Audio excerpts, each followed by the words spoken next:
Hello guys, ഞങ്ങൾ കിരാലൂരുകാരാട്ടാ. ഇന്ന് നമ്മുടെ നാട്ടിലെ ജെറിഞ്ചാട്ടന്റെ കല്യാണാട്ടാ. രാവിലെ എണീറ്റ് നമ്മുടെ കാർ ആദ്യം കഴുകിയിട്ടാ, പിന്നെ കല്യാണച്ചക്കന് പോകാനുള്ള കാറും കഴുകിയിട്ടാ. അങ്ങനെ കല്യാണത്തിന് ഞങ്ങളെല്ലാവരും അണിഞ്ഞൊരുങ്ങി വന്നുട്ടാ. ഞങ്ങളെല്ലാവരും കെട്ടു കുർബാന കാണാൻ കയറിയിട്ടാ. കുർബാന കഴിഞ്ഞ് പുറത്തിറങ്ങിയപ്പോ നമ്മുടെ സുഹൃത്തുക്കളെയൊക്കെ കണ്ടുട്ടാ. അങ്ങനെ പള്ളിയിലെ പരിപാടി കഴിഞ്ഞ് ചെക്കനും പെണ്ണും പുറത്തിറങ്ങിയിട്ടാ. അങ്ങനെ നമ്മുടെ ഒപ്പമുള്ള മൂന്നെണ്ണത്തിന് തപ്പി കണ്ടുപിടിച്ചിട്ട് ഞങ്ങൾ ഓഡിറ്റോറിയത്തിലേക്ക് പോയിട്ടാ. അങ്ങനെ ചെക്കനും പെണ്ണിന് ഓഡിറ്റോറിയത്തിലേക്ക് കയറ്റേണ്ട ചുമതല ഞങ്ങൾക്കായിട്ടാ. ഇത് ഞങ്ങൾ നാലാളും കൂടി പിടിച്ചിട്ടാ ചെക്കനും പെണ്ണിന് ഓഡിറ്റോറിയത്തിലേക്ക് കൊണ്ടുവരുന്നത്. നടന്ന് ക്ഷീണിച്ചു വന്ന ഞങ്ങൾക്ക് ഐസ്ക്രീം തന്നുട്ടാ. പിന്നെ ഞങ്ങൾ സ്റ്റാർട്ടറും വെൽക്കം ഡ്രിങ്കും കഴിച്ചുട്ടാ. ഈ ചേട്ടൻ നമ്മുടെ വീഡിയോ ഒക്കെ കാണാറുണ്ട് കേട്ടാ. പിന്നെ നമ്മൾ അറിയണ കുറെ പേരെ കണ്ടുട്ടാ.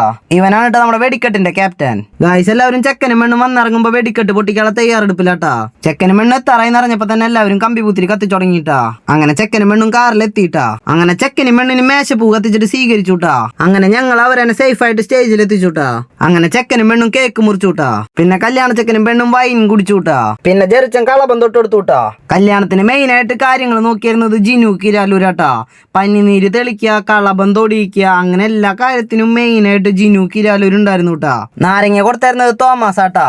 ഈ ചേച്ചി ഞങ്ങൾക്ക് കട്ട സപ്പോർട്ടായിരുന്നു കേട്ടാ. ഇവരുടെ വെഡിങ് ആനിവേഴ്സറി ആട്ടാ. ഇവരുടെ ഒരു സ്നേഹം നോക്കിയ നിങ്ങള്. അങ്ങനെ നമ്മൾ ഗായ്സ് എല്ലാരും കൂടി ഫോട്ടോ എടുക്കാൻ നിന്നുട്ടാ. അരുണായിരുന്നു നമ്മുടെ ആങ്കർ. അരുണിയും റോസ്മേരിനും വീഡിയോയിൽ ഉൾപ്പെടുത്താൻ വിട്ടുപോയിട്ടാ. അങ്ങനെ നമ്മൾ വയറ് നിറയെ ഫുഡും പിന്നെ ഐസ്ക്രീമും കഴിച്ചുട്ടാ. അങ്ങനെ ഞങ്ങൾ മഞ്ചും കഴിച്ചുട്ടാ. ഇനി ഞങ്ങൾ ചെക്കന്റെ വീട്ടുകാരുടെ കലാപരിപാടികളാട്ടാ. ഉപ്പും ചാക്ക് എടുത്ത് കളിക്കുക, ചക്ക പിടിച്ചിട്ട് ഫോട്ടോ എടുക്കുക. ഇത് കണ്ടോടുകൂടി നമ്മൾ വേഗം വീട്ടിലേക്ക് വന്നിട്ട് ഫുട്ബോൾ കളിക്കാൻ പോയിട്ടാ. അപ്പൊ എല്ലാവരും നമ്മുടെ ചാനലിൽ ഫോളോ ചെയ്തോളൂട്ടാ.